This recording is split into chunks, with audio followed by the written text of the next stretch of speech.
Okay, હવે આજે 450 કરોડ તમારી પાસે આવ્યા છે, ત્યારે તમારી ઉંમર કેટલી હતી? 58.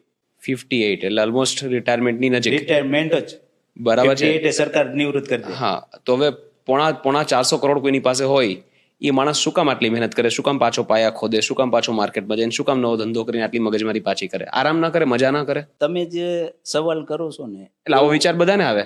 એવું સામાજિક લોકોએ, સગાવાલાએ મને લગભગ નહીં તો 100 થી 150 જણાએ કીધું કે આટલા પૈસા છે, તું બેઠો બેઠો ખાસ, તારી 3 પેઢી ખૂટે એમ નથી, તો હવે તું શું કરવાની આવી લમણાજીકમાં પડસ?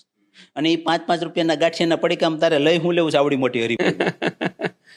હા, એટલે મેં કીધું એક જ કોમન જવાબ હતો, ભાઈ વાત તમારી સાચી છે, પૈસા છે ને ગૌણ વસ્તુ છે, મારા માટે પૈસા મહત્વના નથી. પહેલા ક્યાં હતા ને આજે ક્યાં છે, એટલે એના માટે હું આ કાંઈ નથી કરતો.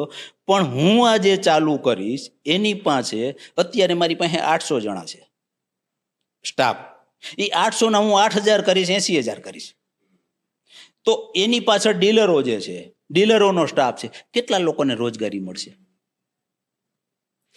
એ મારો ઉદ્દેશ છે. મારો પૈસા કમાવાનો ઉદ્દેશ નથી. મારી પાછળ હું એક બિઝનેસ સ્ટાર્ટ કરું તો કેટલા લોકોને રોજગારી મળે, આ વધારે મહત્વનું છે.